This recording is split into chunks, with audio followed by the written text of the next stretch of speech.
ہیں۔ اس کے بعد قصہ ابراہیم ادھم کا بیان فرمایا کہ وہ ایک دن سلطنت پر بیٹھے ہوئے تھے، تخت و تاج پر بیٹھے ہوئے تھے، تخت پر بیٹھے ہوئے تھے۔ خواجہ خضر اس مکان میں آئے، کسی نے ان کو ان کی ہیبت کی وجہ سے نہ روکا، سب دروازوں سے گزرتے ہوئے خواجہ ابراہیم ادھم کے پاس پہنچے اور کہا اے ابراہیم تم نے یہ سلطنت کس سے پائی؟ بولے باپ سے۔ کہا اس کو کس سے ملی؟ تو بولے دادا سے۔ کہا ان کو کس سے پہنچی؟ بولے پردادا سے۔ حضرت خضر نے کہا جب تمہارے پردادا مرے تو کیا اس سلطنت میں سے کوئی چیز اپنے ہمراہ لیتے گئے؟ بولے کچھ نہیں لے گئے سوائے اعمال صالحہ۔ پھر پوچھا جب تمہارے والد کا انتقال ہوا تو اس مملکت میں سے کیا چیز لے گئے؟ بولے کچھ نہیں لے گئے مگر اپنے اعمال۔ پھر پوچھا تم آخر وقت کیا لے جاؤ گے؟ بولے میں بھی کچھ نہ لے جاؤں گا سوائے اپنے اعمال کے۔ اب یہاں پر جو ہے واقعہ جو ہے کئی طرح سے جو ہے حضرت ابراہیم ادھم بلخی کی توبہ کا واقعہ ہے۔ دو چار طریقے جو ہے بیان کیے ہیں لوگوں نے روایتوں میں، کتب سیر میں۔ آرام کر رہے تھے، اوپر آواز آئی، کہا کہ کون ہے؟ کہا کہ میرا اونٹ گم گیا ہے میں دیکھ رہا ہوں۔ کہا کہ اے نادان اونٹ گم گیا ہے تو باہر جا کر دیکھنا چاہیے، یہاں پر کیا دیکھ رہا ہے؟ چھت کے اوپر اونٹ کیسا ملے گا؟ کہا کہ مجھ سے بڑا نادان وہ شخص ہے جو نرم گدوں پر سوئے اور اللہ کی طلب میں لگا رہے۔ نرم گدوں پہ سونے سے اللہ نہیں ملتا۔ تو آپ کے اوپر کیفیت طاری ہوئی، آپ نے جو ہے سلطنت کو چھوڑنے کا ارادہ کر دیا۔ اب پھر دوسرا واقعہ کہ جو خضر علیہ السلام جو آئے تھے، آنے کے بعد جو ہے آپ کو کہا کہ آپ سے پہلے کون تھے؟ ان کے والد۔ کہا ان سے پہلے کون تھے؟ ان کے والد دادا۔ اب یہ مختلف روایتیں ہیں کیونکہ حضرت ابراہیم ادھم بلخی رحمۃ اللہ تعالیٰ علیہ کو جو سلطنت جو ملی تھی وہ ان کے نانا سے ملی تھی۔ ادھم جو تھے وہ خلندر تھے، مجذوب تھے۔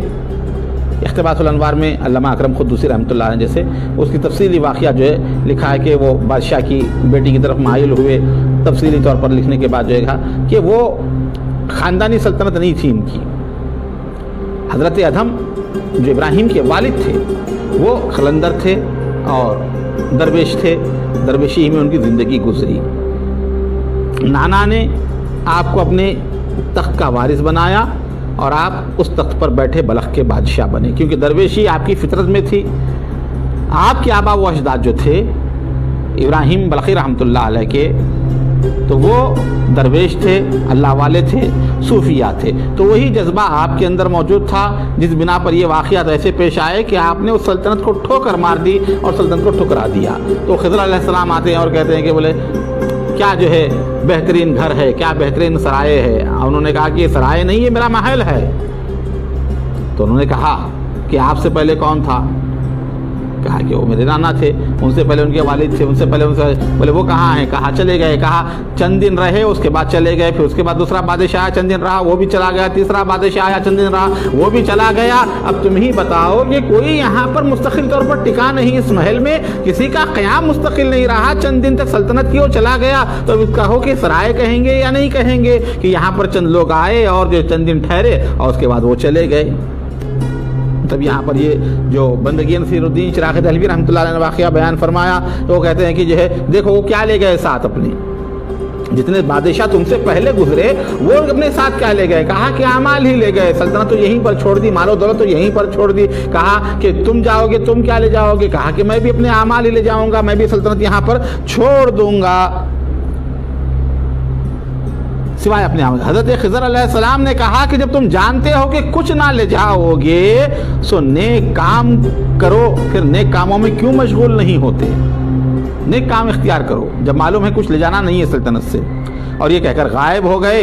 حضرت خواجہ ابراہیم ادھم بلخی نے پوچھا یہ شخص کون تھا اور کہاں گیا؟ لوگ چاروں طرف دوڑے مگر کسی کو نہ پایا، ناچار لوٹ آئے۔ وہ تو چلے گئے، غائب ہو گئے، لوگ ڈھونڈ ڈھونڈ کر جو واپس آ گئے۔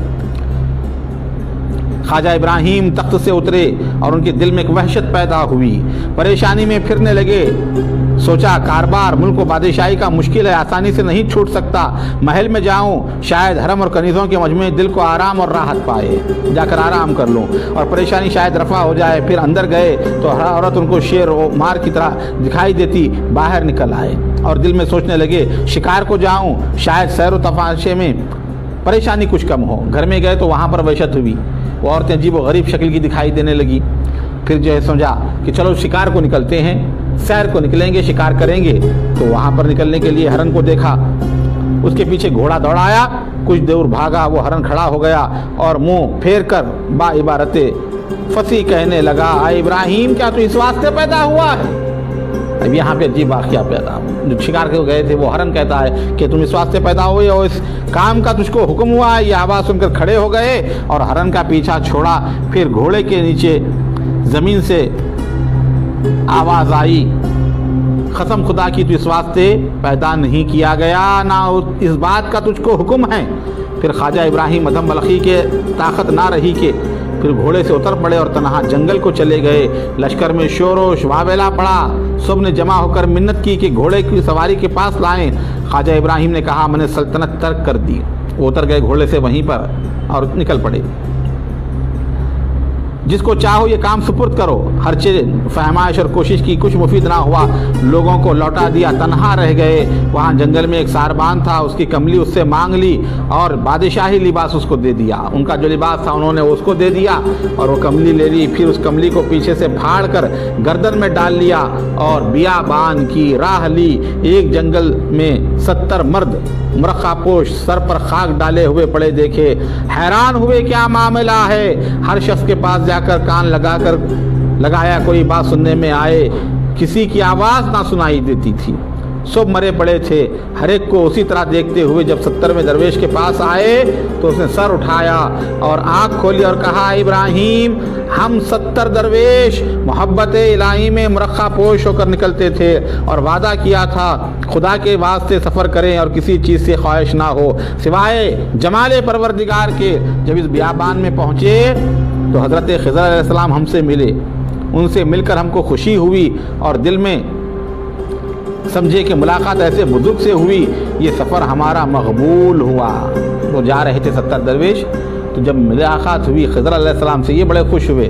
لوگ تو ان سے ملنے کے لیے وظیفے پڑھتے ہیں، دعائیں کرتے ہیں، اور یہ تو ہمیں مل گئے، لہٰذا ہم جو ہے ٹھہر گئے، کہے کہ ہمارا سفر مقبول ہو گیا۔ حضرت خضر سے ملاقات ہوئی تو اسی وقت غیب سے آواز آئی کہ اے مدعیان کاذب، کیا تم نے اقرار نہ کیا تھا ہم کسی چیز سے سوائے مشاہدہ جمال وحدت متعال کے خوش نہ ہوں گے؟